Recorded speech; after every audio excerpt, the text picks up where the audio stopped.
बीच छिड़ी जंग विनाशकारी होती जा रही है। इजराइल ने हिजबुल्लाह पर दो तरफा कार्रवाई की है। एक तरफ लेबनान में हिजबुल्लाह के ठिकानों पर एयर स्ट्राइक जारी है, तो दूसरी ओर इजरायली सेना जमीनी कार्रवाई भी कर रही है।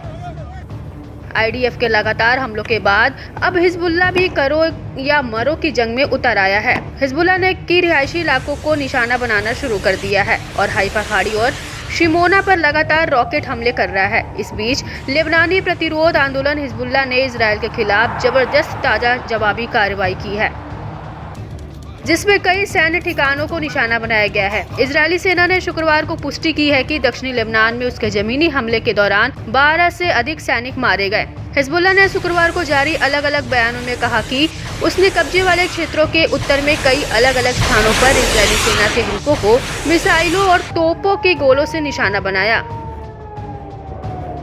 हिजबुल्लाह के एक बयान में कहा गया है कि इस्लामिक प्रतिरोध की इस मिसाइल और वायु सेनाएं उत्तरी कब्जे वाले फिलिस्तीन के भीतर सैन्य ठिकानों और बस्तियों को निशाना बनाना जारी रखती है, जिसकी तीव्रता हर दिन बढ़ती जा रही है। इस्लामिक प्रतिरोध की ओर से किए गए सभी सैन्य अभियान उच्च स्तरीय और जोरदार तरीके के साथ किए गए हैं, जो फ्रंट लाइन में तैनात लड़ाकों तक फैले हुए हैं।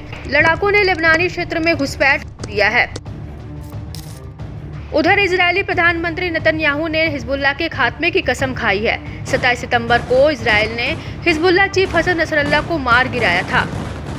इसके बाद से हिजबुल्लाह के 10 से ज्यादा कमांडर मारे गए हैं और उसके 800 से ज्यादा लड़ाके भी ढेर हुए हैं, जबकि उसके 6000 से ज्यादा ठिकाने भी नेस्तनाबूद हो चुके हैं।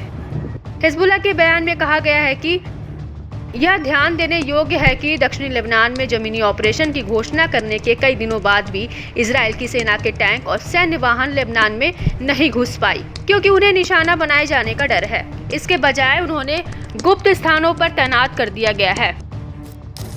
बयान में आगे कहा गया है कि इजरायली दुश्मन सेना उत्तरी कब्जे वाले फिलिस्तीन में कुछ बस्तियों में बसने वालों के घरों का उपयोग अपने अधिकारियों और सैनिकों के लिए सभा स्थल के रूप में करती है और लेबनान के खिलाफ आक्रमण का प्रबंधन करने वाले इसके सैन्य अड्डे हाइफा, तिबिरियास, एकर और अन्य जैसे प्रमुख शहरों में बस्तियों के पड़ोस में स्थित है।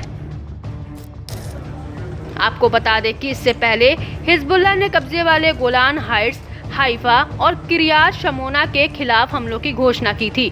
इसने कहा कि ये हमले लेबनान के शहरों, गांवों और नागरिकों के खिलाफ इजरायल के हमलों के जवाब में और साथ ही गाजा में फिलिस्तीनियों और उनके प्रतिरोध के समर्थन में किए गए थे।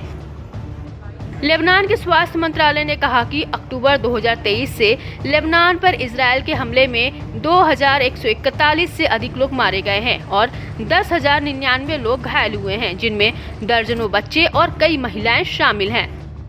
इजरायली हवाई हमलों से बचने के लिए बेरूत में लाखों नागरिक अपने घरों से भाग गए हैं। वहीं दूसरी ओर लेबनान के स्वास्थ्य अधिकारियों ने आपातकालीन बचाव दल और नागरिकों पर अंधाधुंध हमला करने के लिए इजरायल की निंदा की है। रिपोर्ट्स की माने तो बौखलाया इजरायल ईरान पर जल्द हमला कर सकता है। वह 180 मिसाइलों का जवाब देने के लिए योजना बना रहा है। दोनों देशों के संघर्ष पर नजर रखने वालों का अनुमान है कि इजरायल ईरान के सैन्य ठिकानों को निशाना बना सकता है। वह सबसे पहले ईरानी एयर डिफेंस सिस्टम और मिसाइल लॉन्चिंग बेस को टारगेट कर सकता है। इससे ईरानी सेना के हौसले पस्त हो सकते हैं, जिससे उन्हें पलटवार करने में मुश्किल आएगी। अब देखने वाली बात होगी कि हिजबुल्लाह की ओर से किए गए हमले में मारे गए इजरायली सैनिकों की मौत का बदला इजरायल कैसे लेता है।